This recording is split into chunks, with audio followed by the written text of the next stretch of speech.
Hello, welcome to our live series. My name is Tolulope Albert, and I'm super excited, always excited to be speaking with you.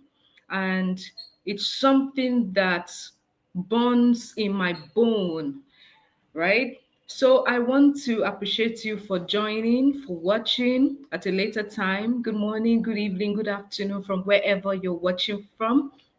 Yeah.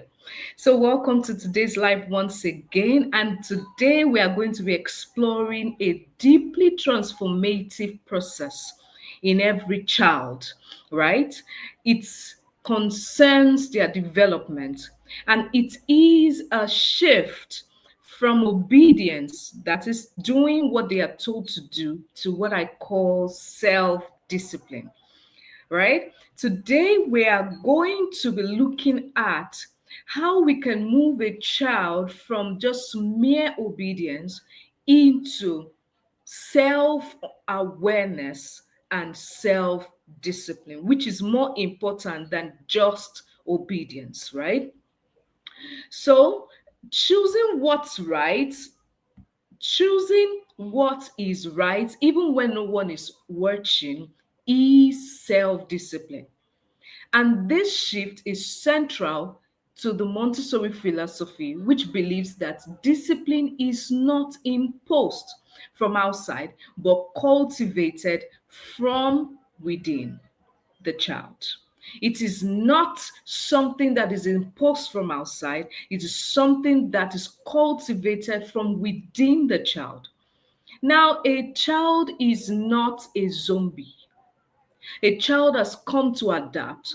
A child has come to learn. There is nothing that you are going to force into a child if his development is not supporting it. If his personality or his understanding is not supporting it. If his level of growth is not supporting it, there is nothing you can force into any individual. That is what I want you to know.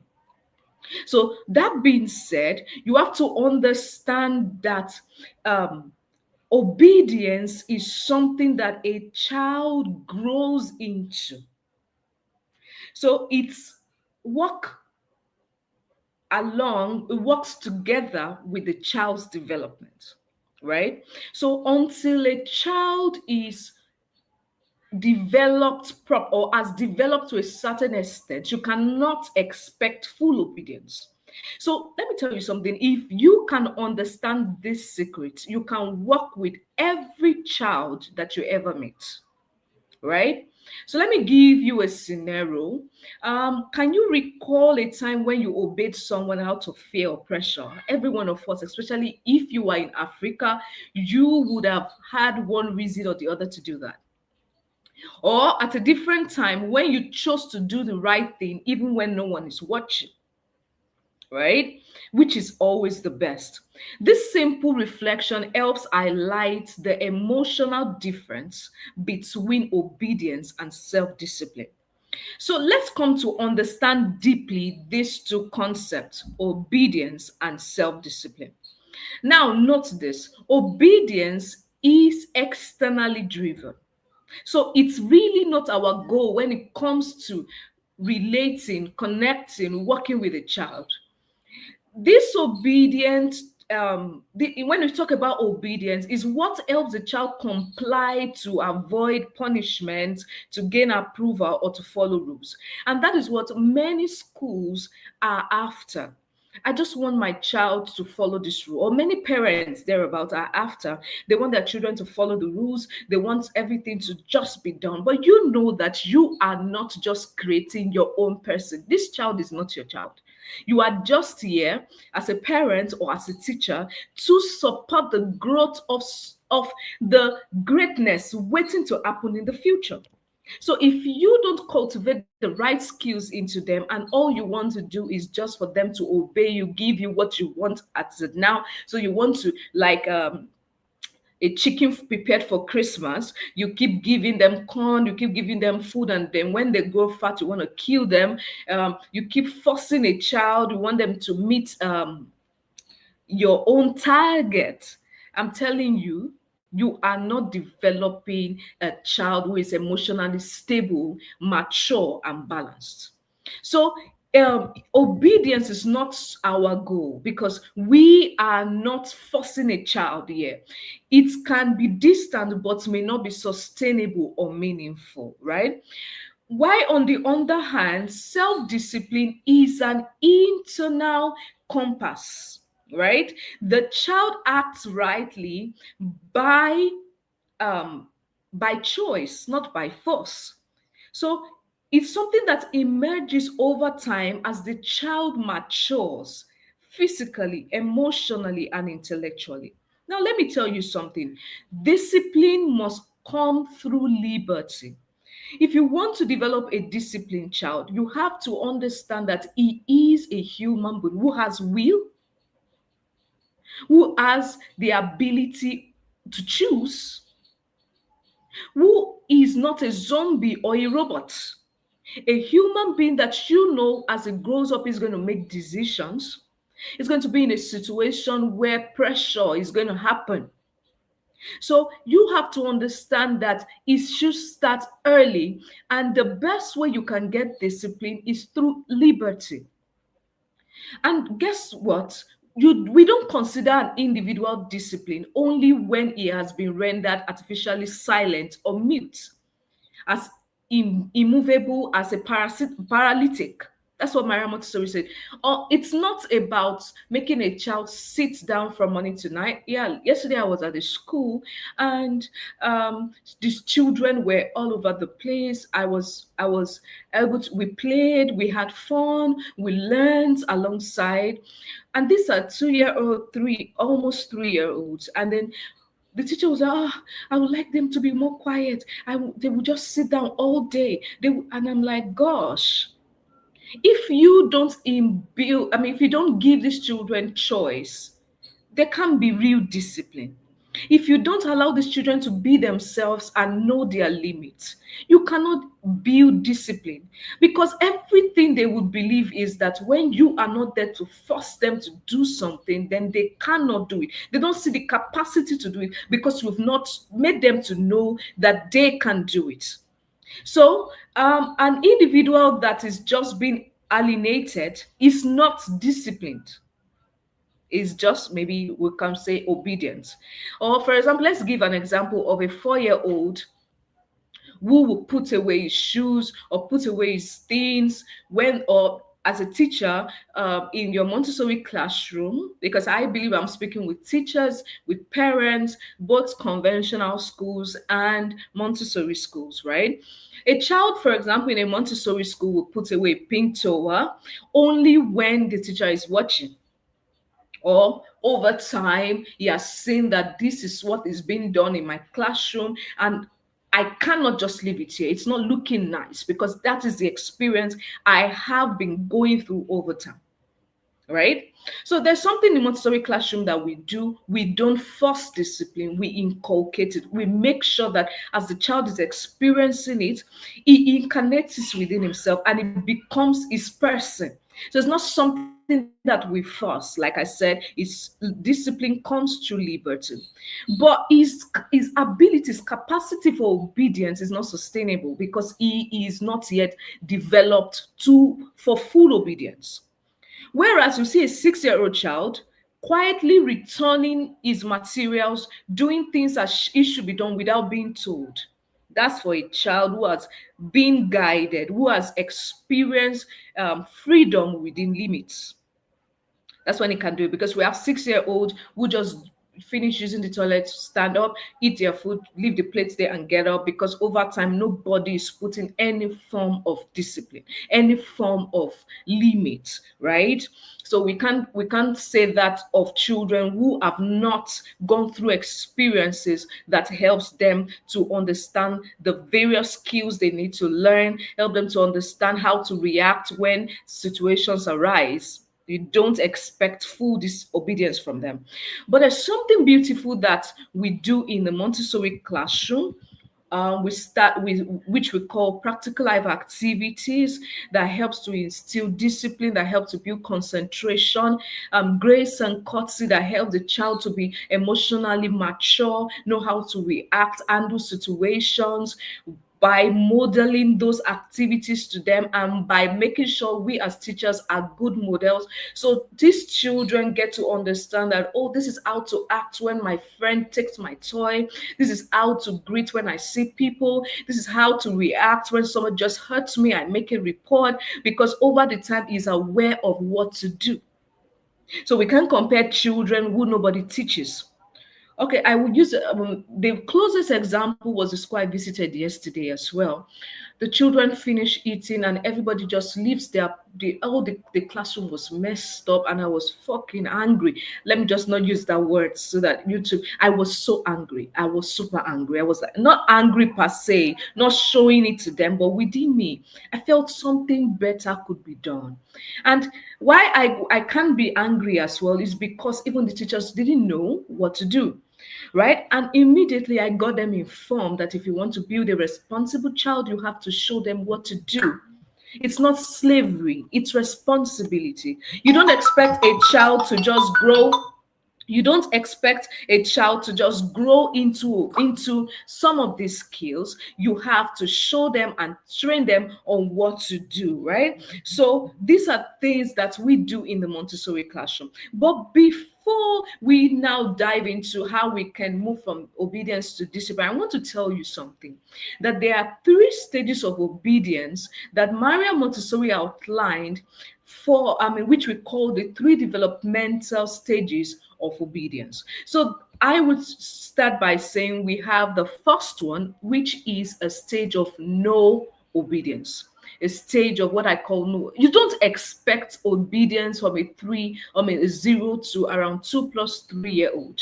Why? They cannot obey you even if they want to, because their body is not fully coordinated and their will is still developing. Now, if you have listened to the videos over for the previous weeks, you will have heard me talk about spiritual embryo. Right?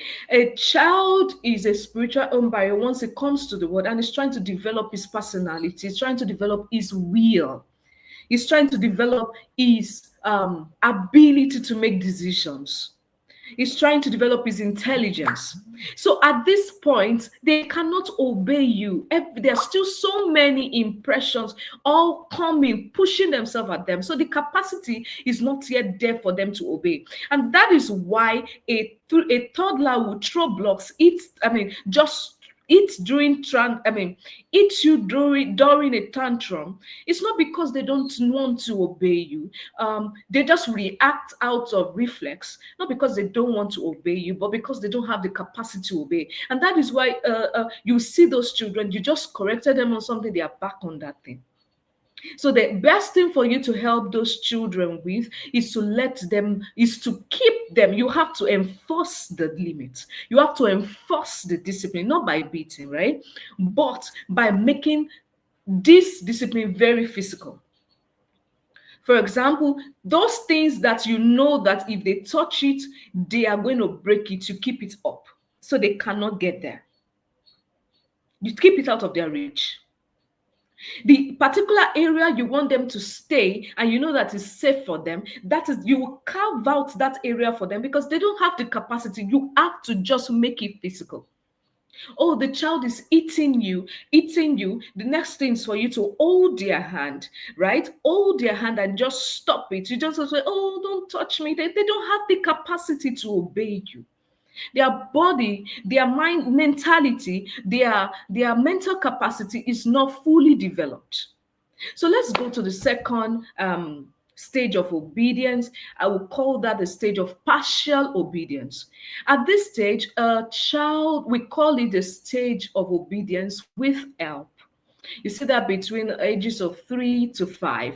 This child can obey you when supported or reminded, and their will and reasoning begins to cooperate because their development have gotten to that stage.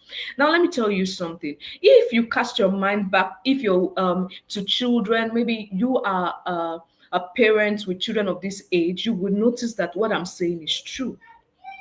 you will see that what I'm saying is very correct. A child of 3, 4 will obey you just now, and all of a sudden they go back to doing it. It's not because they don't want to, it is because they are obedient, their development is partial, they are still on the journey. Right, development is a journey, like I would always say. Right, so a child of this stage need a lot of reinforcement. Need another thing you can do is for you to put some pictorial instructions, such that okay, in the toilet, you when you're done with using the toilet, you have to flush. Maybe somewhere you can put a picture of flushing when you're done, and at the other side put a picture of wash your hand before, or you put a reminder, have you washed your hand before, when you I mean after you're done, or at the point where they are eating, you put there, before you eat you wash your hands. So once they see that, before, even if the food is in front of them, they just run to wash, because that's a reminder.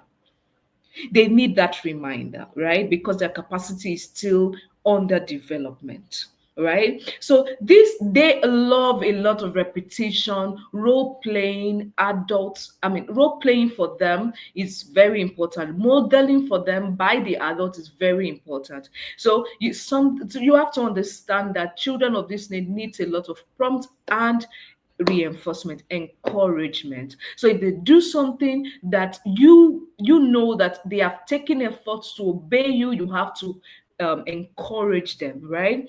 So the third stage of obedience is what I call the stage of joyful obedience. The stage of joyful obedience. You see this with children around 5 to 6. Now, at this stage, obedience become a conscious choice, driven by love and understanding, because the child finds joy in doing the right things, especially in a community. The child now knows good and bad. You know that the child knows what's good and bad, and they have the capacity, especially for an informed child. I keep saying it, for an informed child. You don't expect a 6-year-old that after he's done eating, everybody cleans up for him or her, and then when he's going to school, you still put on shoes for them. You don't expect them to give you full obedience. You don't expect them to know how to do things for themselves. To have independence or make the right choice, when you have to make all, especially children, you have to make all the choices for. I'm telling you, you don't expect full, but you know that they have the capacity for full, but you know you don't expect that because you've not trained them that way. Now, so how then do we support this journey to guide the children from a stage of obedience to the stage of self development that is our goal? I have said it over and over accidentally while talking. Some of them I have mentioned. So now I want to go deep into them. One, freedom within limits. One of the very important Montessori principle, freedom within limits. Yes, the child has freedom to speak. The child has freedom of movement. The child has freedom of relationship. The child has freedom of religion. The child has freedom to work with materials. If you are in the Montessori classroom, he has the freedom to interact with physical and whatever things, humans or materials around the child, right? But when he then begins to overshoot his freedom, when he then begins to, okay, he has the freedom to eat. Yeah, it's a child. He should eat good food. But when after eating, he begins to throw his plates everywhere, that's where the limit comes in. Or after eating, just drops his plate there. You have to enforce the discipline. What I mean discipline are rules, right? Clear boundaries that the child knows, if I do this, this is not accepted here. And if I try to do it, the discipline that comes with it is consistent. If you eat and then you don't wash your plate, or you eat and you don't return your plate, by the time we're going to be having dinner later, you know that there will be no food for you, or you want the food to be served in the dirty plate. Or when I come back from school and I drop my bag here, I drop my shoes here, any other place that my things are not seen will be thrown out of the door. Or by the next morning, I might not be able to meet up with school time. He gets to understand that, oh, I know that there is this, I have to do this, else this is going to happen. That's what we call limit. Yeah. So in the Montessori classroom, for example, children have freedom of choice. You choose whatever material because it's from the choice that it's from making decisions according to their intrinsic desire that they get to develop themselves to make a more informed choice, right? And we know that we are not just building children. A child, like Myra Montessori says, is the father of man. We are not just building the children of now, we are building the men of tomorrow. So if they're going to be making informed choice tomorrow, they have to be given opportunity to make choice from now. So even if you're not in a Montessori school where we have materials, it starts with you as a parent when it comes to choosing their dress. What do you want to put on? Is it red or blue? Or is it this cloth or this cloth? And if they say, oh, this cloth I want to put on a church cloth for play clothes, you just have to let them know that, oh, if you're going to do this, this is what happens. Do you understand? Now, you have to understand that they have to know the limits. Don't assume they know the limit. Make sure that they know the limits. What I mean, the boundaries, such that when the boundaries or the walls are broken, they know the repercussion of this. And another thing you have to note is that you have to be consistent. It's not that today they do it and you do this, and then tomorrow they do it, you don't take any decision, they won't take you serious, and then you know that you're not building a disciplined person. But when he knows, okay, this is how things are done. This is the routine of things. When I wake up in the morning, the next thing for me to do is this is this. And then when they don't do it, they are maybe you will get your food at this particular time, or maybe you will get this at this particular time. It's not the one that they don't do it and you still give them, and then tomorrow they don't do, you start shouting. You're on your own. No, that self-discipline will not be there. You have a goal for self-discipline. So freedom within limits is the first thing for you to consider. The second thing is consistent routine. In fact, I've already spoken about consistent routine within freedom within limits. Now, predictability helps the child to develop internal order. This is it. Routine predictability has to do with the physical order of things. For example, in our Montessori classroom, we have the way things are done. If you're going to work with materials, you will have to make use of the floor mat, not just the bare floor. You have to carve out your own space from others, right? For you to work on the materials should not be on the floor. And if you work with those materials, you have to return them back to where you take them from, and then you roll up the mat and return back to the mat, to where the mat is situated. If this is not done, the child will not be allowed to work with any other materials next time. Or when you have to eat, before you eat, you have to wash your hands. So if over time these routines have been consistent, it naturally develops that skill in the child, because the secret is that at this stage their development is still on. So it is the experience that you take them through that forms the personality. So it is the experience that you take them through. That is why the best time to give a child the right foundation is between 0 to 6. Why? Because at this point they are developing themselves. So, and whatever they develop at this point is forming their personality. So if it's not something that okay, for example, let me put it this way: if you shout, they will shout. It's not because they cannot keep calm, but over time that is how you have built them.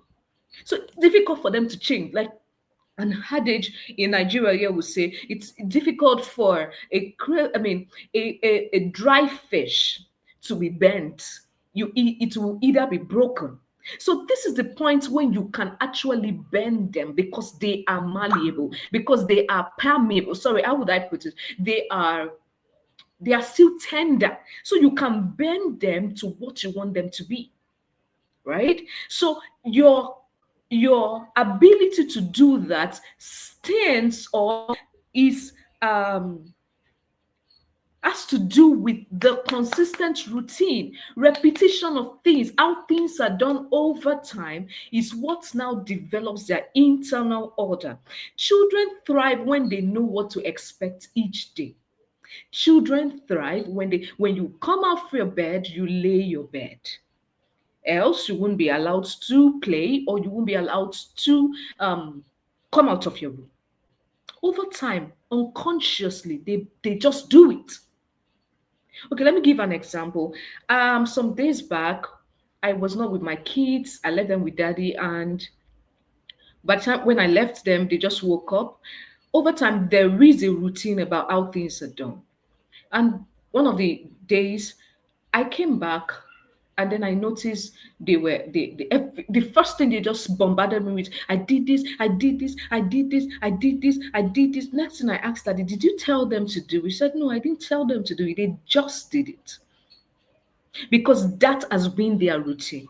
And as they are growing up, anywhere they are, they will continue that way. They find it easy to continue their way for life because that is what they have been taught. So once they get to 7, 8, it's somehow difficult to start bending them, right? So whatever principle, whatever skill you want to imbibe in your child, you have to start early, right? So the third one I will be talking about that will help move a child from just mere obedience to self-discipline is grace and courtesy lesson. I've already spoken about this earlier.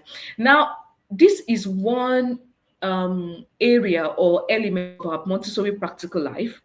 My Montessori practical life exercise, which is one of our curriculum area in Montessori education, is divided into 4 groups. So we have the training um, of developing, self-care, understanding how to care for yourself, how to care for your environment, how to develop hand dexterity, just basically the psychomotor activities that help to develop the motor skills, that helps to put in a child or develop in a child elementary skills, right? And then the fourth one is grace and courtesy, right? Right? And that has to do with self development too. So, grace and courtesy is lessons are more of being modeled, role played to the child, and the child understands that this is my limit, this is the rule of my classroom. So many times I wanted to know that children don't know what they are doing. They don't know everything. They wanted to involve them. A child's cry is show me how to help myself or help me to help myself. So if a child is crying, it's not crying to you physically, but you know that a child's cry is help me, teach me the way, show me the way to go, help me to help myself, right? Then you have to know that you have to inform them about everything that spans from understanding the different emotions, that goes to understanding how not to just barge into a door, but knock on the door before you go in. So it's not something that you allow them do before you now start informing them or shouting at them. They don't know. So they want you to inform, they want you to show them how to do it, not just tell them how to do it. And you show them how to do it by role playing it with someone while they watch and role playing with them, and they begin to role play it one with another. For example, learning to carry themselves with poise, learning to say please, learning to say thank you, learning how to react with others when you need to call the teacher's attention. How do you call the teacher's attention? How to make a report politely, how to speak politely, how to greet, how to handle situation, how to react when this kind of emotion comes from within you, how to react when somebody comes with this kind of emotion, maybe because of wherever the person is coming from, and then he reacts this way that you are not expecting, how to react, how to respond. So this is what grace and courtesy basically mean. How to say I need help, how to say can I join you, how to say excuse me, how to even be beside someone without interrupting their peace or whatever they're doing. This is what grace and courtesy is all about, just learning how to be courteous, how to be respectful of yourself, others, and their environment. So, if a child gets to understand all of this, you know that he knows his limits, how to take turns, how to queue behind someone, how to wait for their turn. That is one why even our Montessori classroom supports this by having just one material in each.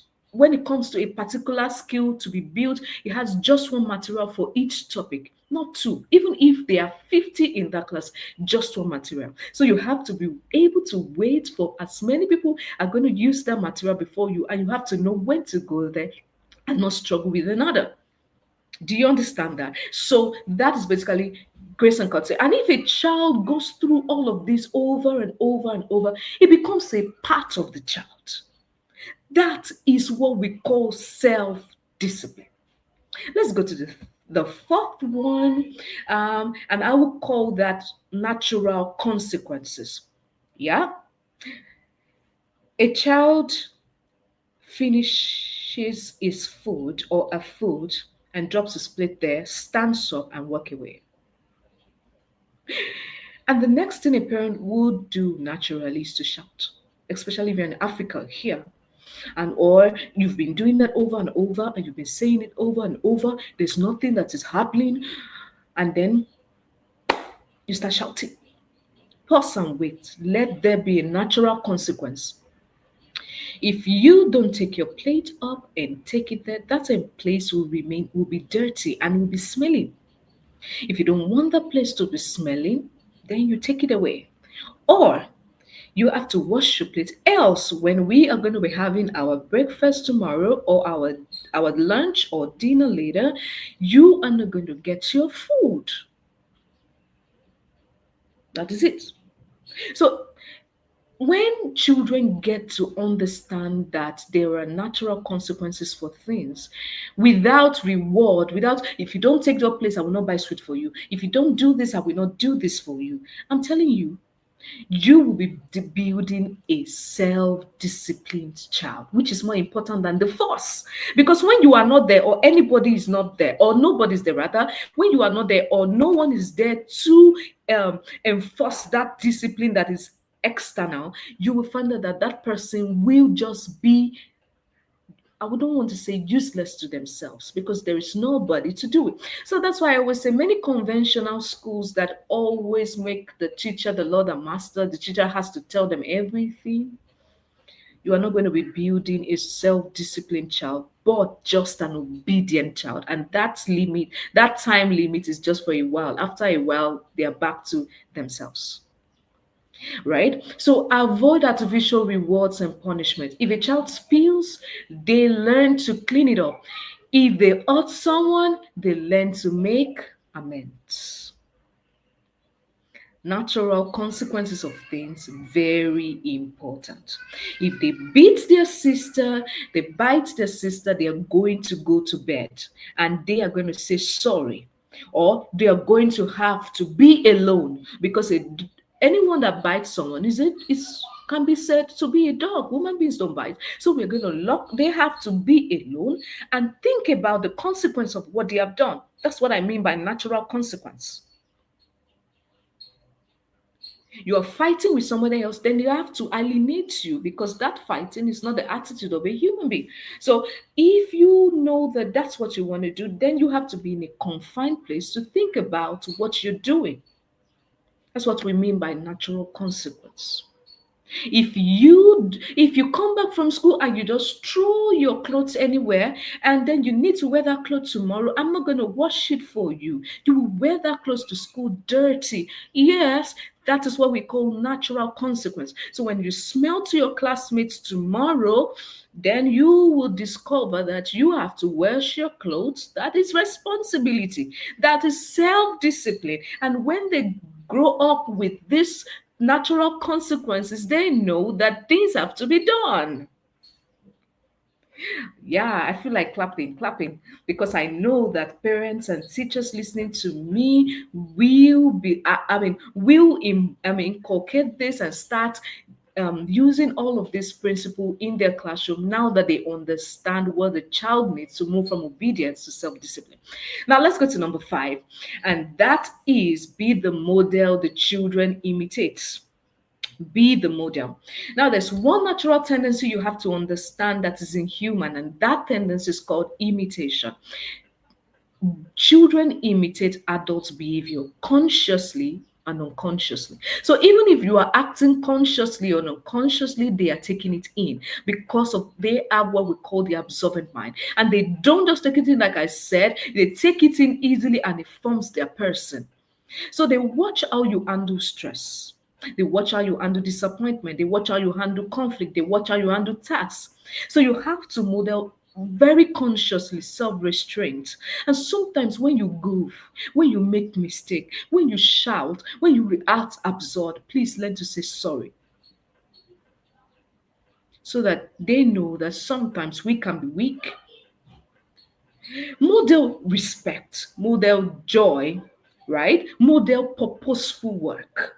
Let them see that that army mother does not mean I have to be lazy. I have my job. Let them know that work is what pays. Let them know that without work, money won't come in. So they get to understand. So another thing I should tell you, if you are a parent who owns their business, it's good to imbibe your children. Let them understand the business you do. Let them see the stress. Don't say, oh, I'm trying to protect my child from the stress. Oh, they are the ones that will come up and face you tomorrow and say, well, what's so special about what you're even doing yourself, mommy? Because they don't know what you're going through. So you have to model that because they imitate you, right? So that is it.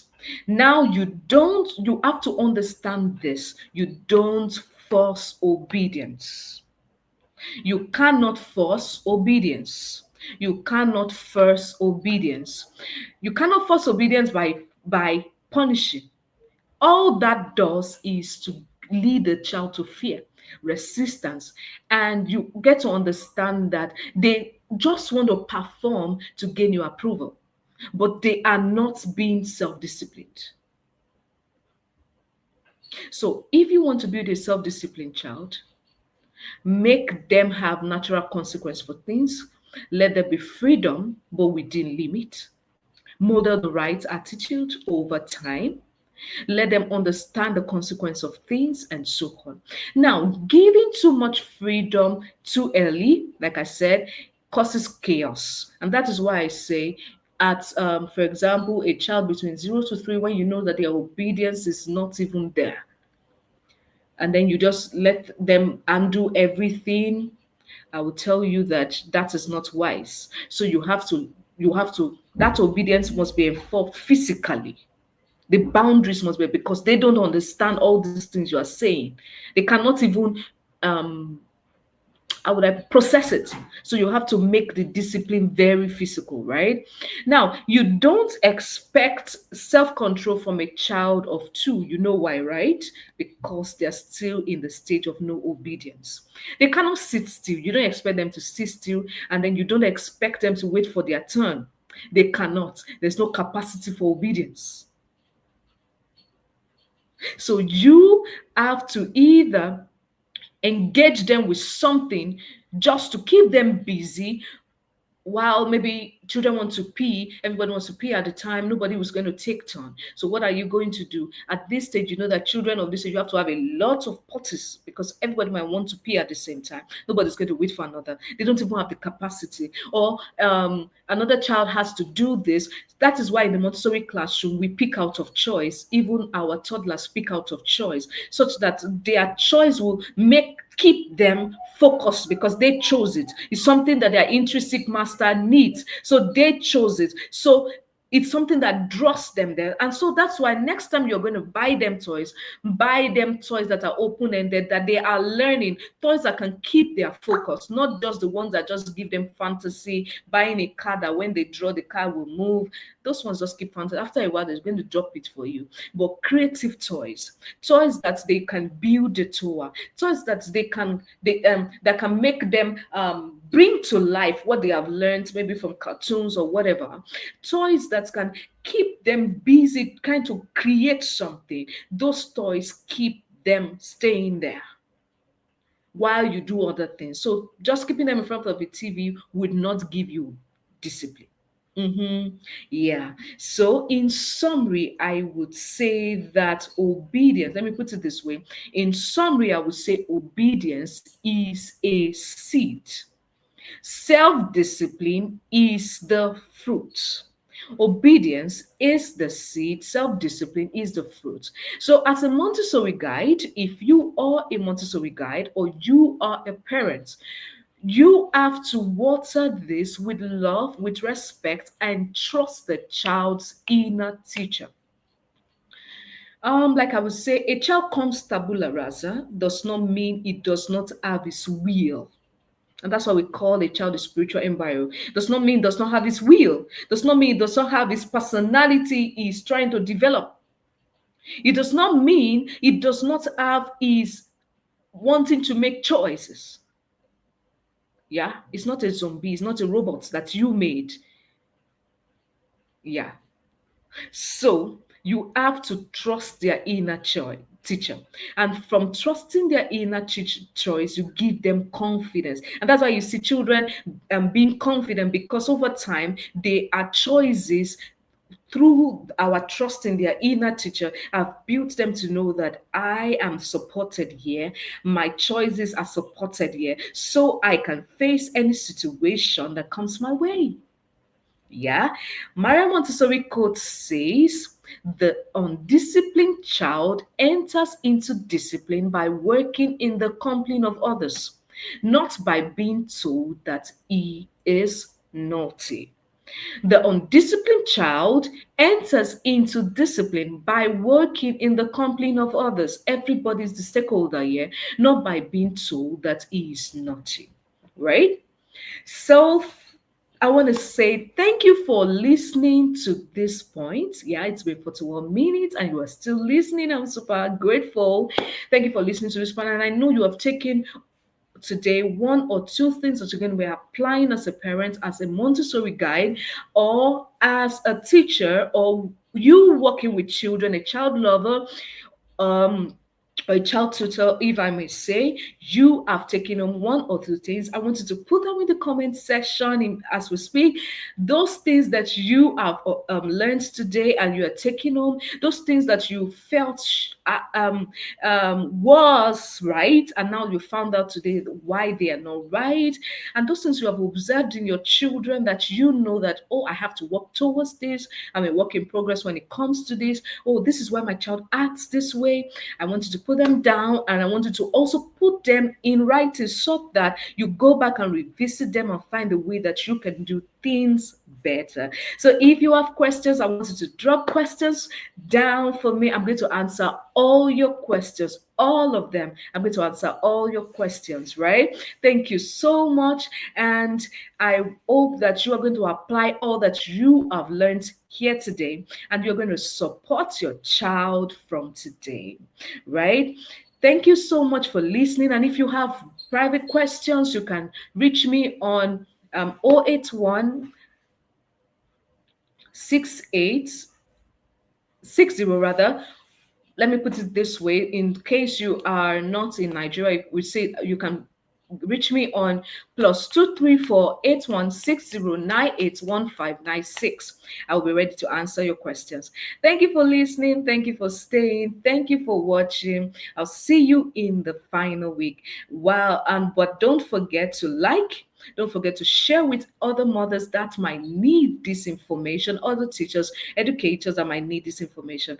Thank you for watching. My name is Tolulope Dayo Albert. I'm the lead trainer at the Tolulope Montessori Institute, and I know that you are the best. Thank you. God bless you.